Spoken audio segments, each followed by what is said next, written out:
How's it going? This is Hoiman, and today we're taking a look at the D-Art Zero Type 2 figure.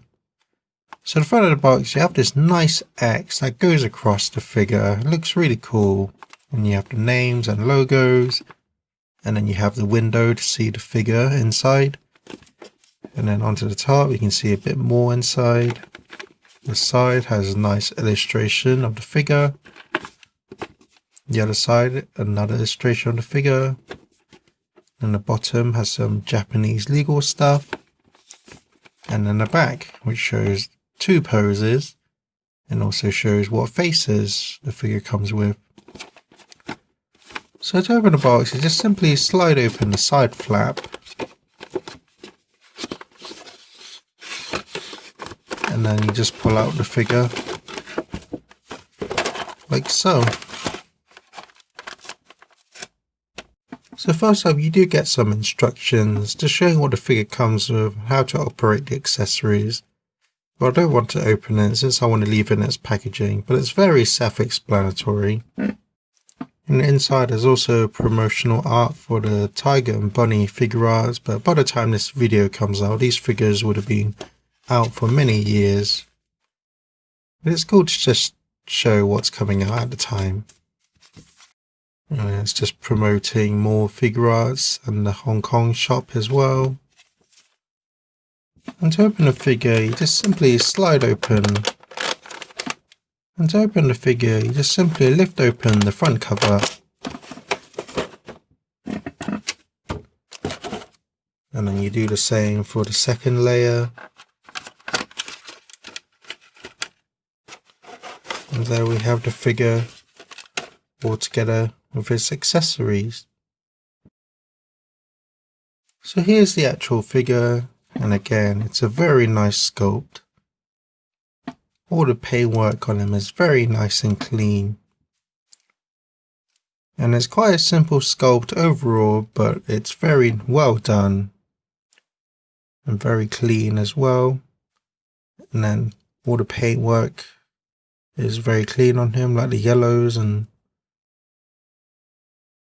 greens. And then the black parts itself are matte black, same as the grey, but the red is all sort of this glossy metallic finish. And that's the same for the yellow parts as well. It has this really nice yellow metallic finish.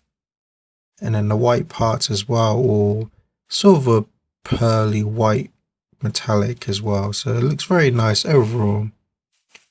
And then of course you have all the translucent parts on him, which look really nice. Makes the figure really pop out.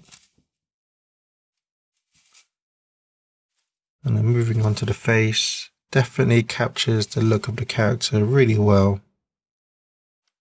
Very accurate portrayal. And then moving on to his ears, you have a nice sort of orangey red translucent in there. And then moving on to chest, you have these nice green translucent parts. And then you have the nice Zero logo that's nicely printed on there. And then these parts are painted in the silver metallic.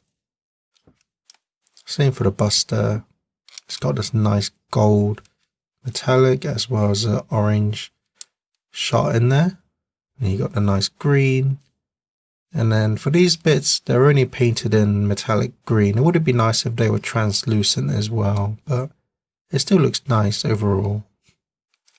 Now moving down to the feet, you have these nice green metallic pieces again. And the same for the bottom, for the thrusters. And you can see all the detailing around in the mechanical parts. And moving on to the hair, it's very nicely sculpted. It has this nice matte finish. And it just looks really nice overall. It is on the heavier side, so it does kind of weigh down his head a bit. But it shouldn't be too much of a problem. So for articulation, the neck is on a double ball joint, so you can look down that much. And then you can look up about that much, but the hair does limit the range a bit. And you can tilt his head side to side as well as twist. And then the hair piece, this piece is on a hinge.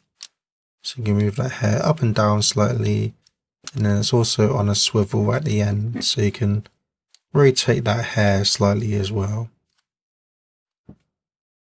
And then for the shoulders, it's on a ball joint, so you can move that around however you, so you can tell from there, it's just a ball joint, so you can move it however you want.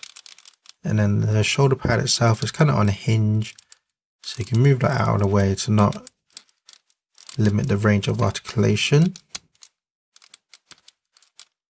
And then it's on a hinge as well, so you can bring his arm out as well as go forward and back. And then the biceps on a swivel.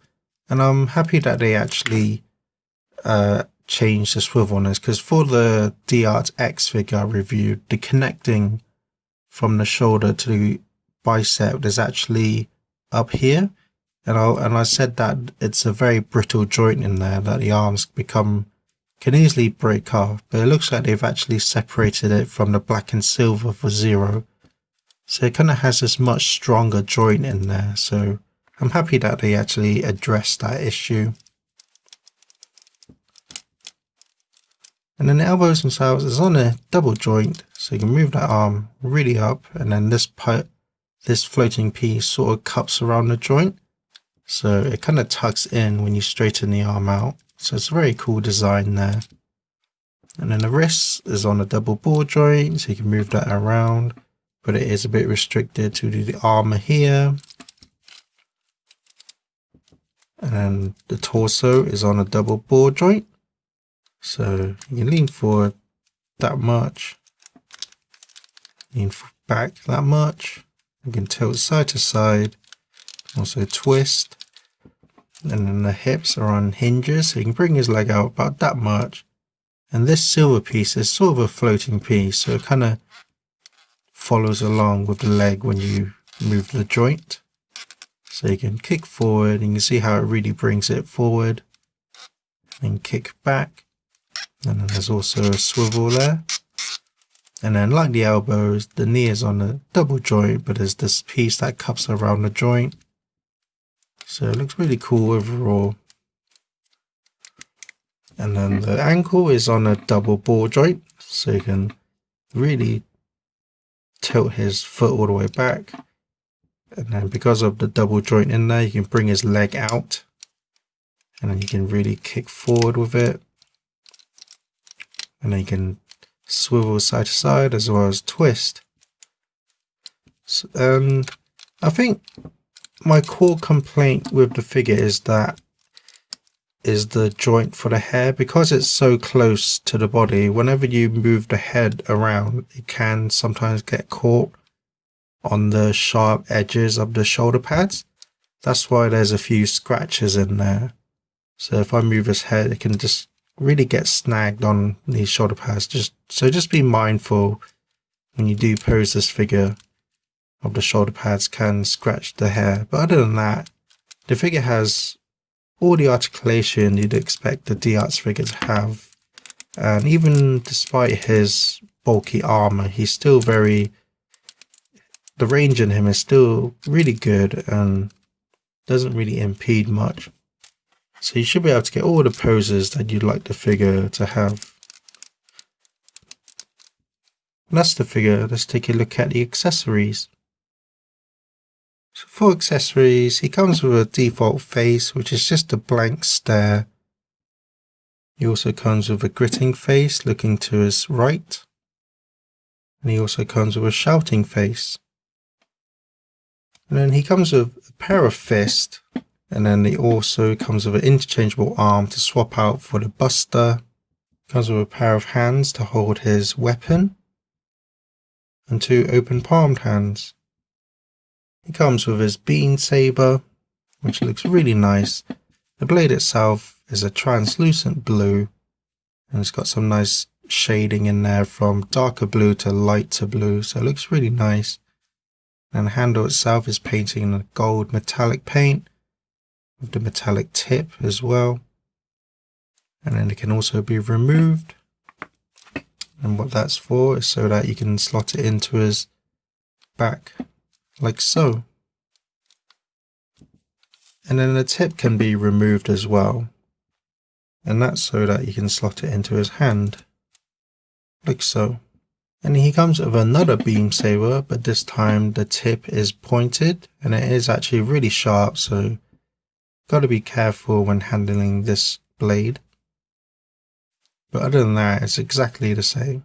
And then he comes with the third beam, which has the beam in a slashing motion. And overall, it looks really nice. It's a nice translucent, and it's a nice crescent shape to it. And then for the handle itself, it actually has a longer peg so that it supports the large blade. And then finally, he comes with an interchangeable piece for the buster.